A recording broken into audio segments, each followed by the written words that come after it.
जय श्री राधा रानी सरकार की, जय श्री कृष्ण भगवान की, जय श्री लक्ष्मी नारायण जी भगवान की, जय सदगुरुदेव जी श्री बंसी वाले महाराज की, जय कार्तिक मास महत्म्य की। मंदिर श्री बंसी वाले महात्मा यूट्यूब चैनल की ओर से हम आप सभी भक्तों का हार्दिक अभिनंदन करते हैं। कार्तिक मास महत्म्य के 8वें अध्याय की कथा आज हम आपको सुनाने जा रहे हैं। जैसा कि आप सभी जानते हैं कि मनुष्य जीवन में कार्तिक मास प्राप्त हो जाए तो इससे बढ़कर सौभाग्य की बात और कोई नहीं होती है। मनुष्य मात्र आजकल परेशान है, चिंता में पड़ा हुआ है, तो कार्तिक मास ऐसा परम सुंदर मास है कि इसमें भगवान की भक्ति करने से अपनी चिंताओं को दूर किया जा सकता है, भगवान का प्रेम प्राप्त किया जा सकता है, मनोकामनाएं पूरी होती हैं, दुख दूर होते हैं। तो कार्तिक मास महत्म्य के 8वें अध्याय की कथा इस प्रकार है। देवऋषि नारद जी राजा पृथु से आगे की कथा का वर्णन करते हुए कहने लगे हैं कि हे राजन, अब मैं कार्तिक व्रत के अनुष्ठान में लगे हुए पुरुष के लिए उत्तम उद्यापन विधि का संक्षेप में वर्णन करता हूँ। तुम एकाग्रचित होकर सुनो। व्रती मनुष्य कार्तिक शुक्ल पक्ष की चतुर्दशी को व्रत की पूर्ति तथा भगवान विष्णु की प्रसन्नता के लिए उद्यापन करे। तुलसी जी के ऊपर एक सुंदर मंडप बनाएं जिसमें 4 दरवाजे बने हों। उस मंडप में सुंदर बंधनवार लगाकर उसे पुष्पमय चमड़ से सुशोभित करें। चारों दरवाजों पर पृथक पृथक मिट्टी के 4 द्वारपाल पुण्यशील, सुशील, जय और विजय की स्थापना करके उन सब का पूजन करें। तुलसी जी के मूल भाग में वेदी पर सर्वतोभद्र मंडल बनाएं जो 4 रंगों से रंजित होकर सुंदर, शोभा संपन्न और अत्यंत मनोहर प्रतीत होता है। सर्वतोभद्र के ऊपर पंचरत्न युक्त कलश की स्थापना करे। उसके ऊपर नारियल का महान फल रख दे। इस प्रकार कलश स्थापित करके उसके ऊपर समुद्र कन्या लक्ष्मी जी के साथ शंख, चक्र और गदा धारण करने वाले पीतांबरधारी देवेश्वर श्री विष्णु भगवान जी की पूजा करें। सर्वतोभद्र के मंडल में इंद्र आदि लोकपालों का भी पूजन करना चाहिए। भगवान द्वादशी को शयन से उठे, त्रयोदशी को देवताओं ने उनका दर्शन किया और चतुर्दशी तिथि को सबने उनकी पूजा की।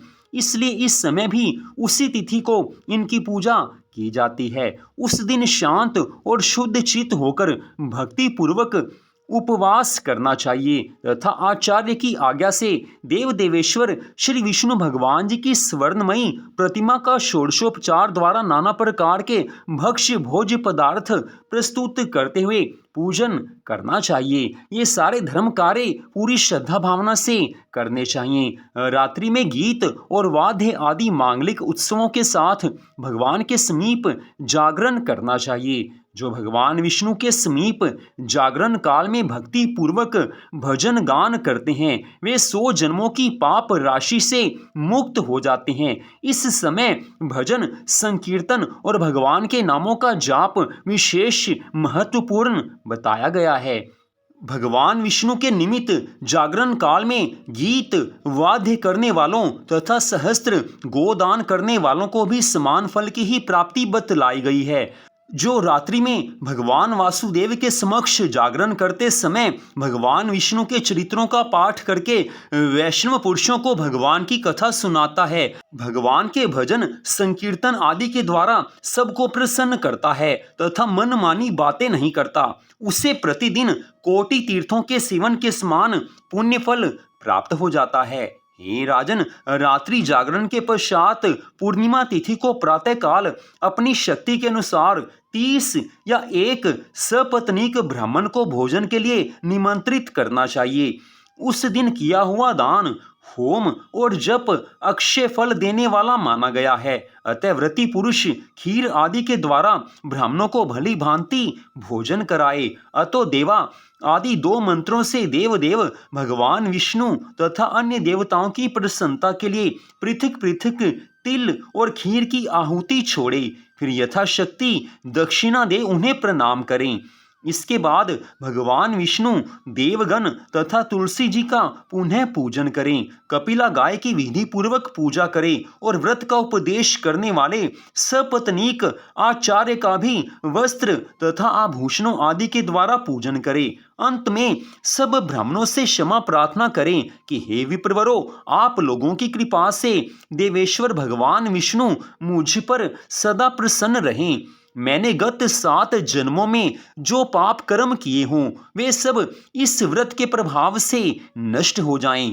प्रतिदिन भगवान के पूजन से मेरे संपूर्ण मनोरथ सफल हों तथा इस शरीर का अंत होने पर मैं अत्यंत दुर्लभ वैकुंठ धाम को प्राप्त करूं। इस प्रकार क्षमा याचना करके ब्राह्मणों को प्रसन्न करने के पश्चात उन्हें विदा करें और गौ सहित भगवान विष्णु की स्वर्णमयी प्रतिमा आचार्य को दान कर दें। तत्पश्चात भक्त पुरुष सुहृदयों और गुरुजनों के साथ स्वयं भी भोजन करें।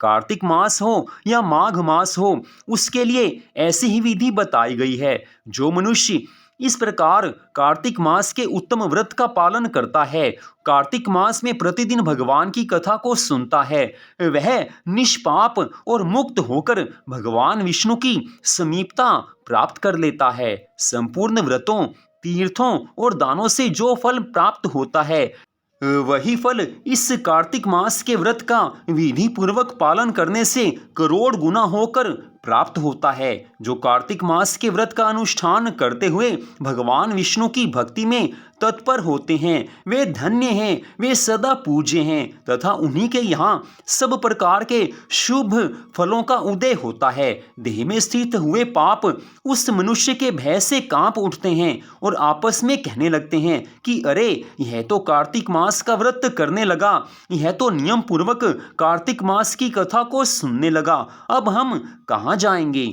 जो कार्तिक मास के व्रत के इन नियमों को भक्ति पूर्वक सुनता तथा वैष्णव पुरुषों के आगे इनका वर्णन करता है, वे दोनों ही उत्तम व्रत करने का फल प्राप्त कर लेते हैं और उनका दर्शन करने से मनुष्यों के सब पापों का नाश हो जाता है। इतनी कथा सुनाने के पश्चात देवऋषि नारद जी राजा पृथु से कहने लगे हैं कि हे राजन, कहाँ तक कार्तिक मास की महिमा का वर्णन करें, क्योंकि कार्तिक मास की महिमा का वर्णन करने में शेष, महेश और गणेश भी सर्वथा समर्थ नहीं है। फिर मैं तो कार्तिक मास की पूर्ण महिमा का वर्णन कैसे कर सकता हूँ। कार्तिक मास आया जानकर मनुष्य को सदा यही सोचना चाहिए कि मैंने पूर्व जन्मों में जो कोई पाप कर्म किए हों और इस जन्म में जो पाप कर्म किए हैं उसी के कारण मुझे जीवन में दुख प्राप्त होते हैं, उसी के कारण जीवन में अशांति आती है। तो कार्तिक मास आ चुका है, इसलिए कार्तिक मास में मुझे अब भगवान के चरणों में अपने मन को लगाना चाहिए, भगवान की भक्ति करनी चाहिए और कार्तिक मास की व्रत की कथाओं को सुनना चाहिए। तुलसी माता का पूजन अवश्य करना चाहिए, क्योंकि कार्तिक मास में इन धर्मों के पालन मात्र से मेरे पूर्व जन्मों के सब पापों का नाश हो जाएगा और इस जन्म में जाने अनजाने मेरे से जो पाप कर्म बन चुके हैं उनका भी नाश कार्तिक मास की भक्ति से हो जाएगा। तो इस प्रकार से देवऋषि नारद जी राजा पृथु से कार्तिक मास की महिमा का वर्णन करते हैं, उद्यापन की विधि बताते हैं। आजकल के इस कलयुग में भी अगर हम मनुष्य कार्तिक मास में भगवान की भक्ति करें, भगवान की कथाओं को सुने, तो अवश्य ही भगवान की कृपा की प्राप्ति की जा सकती है। हमारे सद्गुरुदेव जी महाराज विशेष रूप से ये कहते थे कि जो भगवान की भक्ति करते हैं वो कभी किसी चिंता में नहीं पड़ते हैं, उन्हें कोई चिंता नहीं सताती है। भगवान के भक्तों के जीवन में अगर कभी दुख आ भी जाते हैं तो भी भगवान उन पर अपनी कृपा दृष्टि बनाकर रखते हैं, उन्हें भगवान सहन शक्ति दे देते हैं। हमारे गुरु महाराज स्पष्ट कहते थे कि कार्तिक मास में जिसने भी पूरी तरह से भगवान की भक्ति कर ली है, चाहे वो महापापी क्यों ना हो, वो अवश्य ही भगवान की कृपा का अधिकारी हो जाता है, क्योंकि कार्तिक मास में भगवान की थोड़ी सी भी भक्ति करने पर अनंत गुना पुण्य फल प्राप्त होता है। देवऋषि नारद जी ने यही बात तो आज की इस कथा में बताई है कि कार्तिक मास में थोड़ी सी भी भक्ति कर ली जाए तो भगवान प्रसन्न हो जाते हैं और मनुष्य इस कार्तिक मास में भगवान की भक्ति करके भगवान की कथाओं को सुनकर भवसागर से पार होने का अधिकारी हो जाता है। कार्तिक मास में 3 कार्य विशेष रूप से अवश्य करने चाहिए। प्रातःकाल के स्नान के नियम का पालन, स्नान भी कैसा हो, सूर्य उदय होने से पहले स्नान किया जाए तो पूर्ण फल प्राप्त होता है। दूसरी बात, भगवान की पूजा आराधना प्रतिदिन सुबह और सायं करनी है। भगवान की कथाओं को सुनना है। किसी भी पुराण की कथा को अवश्य सुनना है या उसे आप पढ़ भी सकते हैं। तीसरी विशेष बात, कार्तिक मास में तुलसी जी का पूजन अवश्य करना चाहिए। आगे कथा आएगी कि कार्तिक मास में विशेष रूप से आंवले के वृक्ष का, आंवले के फल का पूजन अवश्य करना चाहिए। आजकल बाजार में आंवले के फल सब्जी मंडी में आपको मिल जाएंगे। कुछ आंवले के फल ले आकर उसे आप अपने घर के मंदिर में भगवान के श्री चरणों में रख दीजिए। प्रतिदिन कार्तिक मास में पूजन कीजिए, भगवान की कृपा मिलेगी। तो कार्तिक मास की इस कथा को आपने सुना, आप सबका हार्दिक धन्यवाद। यही कथाएं जीवन में सुख, शांति, आनंद लेकर आती हैं और जिसे सच्ची शांति प्राप्त हो जाए उसे जीवन में किसी और चीज की आवश्यकता रहती ही नहीं है, क्योंकि शांति तो केवल भगवान की कृपा से मिलती है और जो कृपा भगवान की किसी के ऊपर हो जाती है, बस उससे बढ़कर तो जीवन में कुछ हो ही नहीं सकता है। तो आप सबका हार्दिक धन्यवाद। भगवान श्री राधा कृष्ण जी की अनंत कृपा सदा आप सब पर, आपके परिवार पर बनी रहे, इसी मंगल कामना के साथ जय श्री राधा रानी सरकार की, जय श्री कृष्ण भगवान की, जय श्री लक्ष्मी नारायण जी भगवान की, जय तुलसी माता की, जय सदगुरुदेव श्री बंसी वाले महाराज की, जय कार्तिक मास महत्म की। जय जय श्री राधे, जय जय श्री राधे, जय जय श्री राधे श्याम।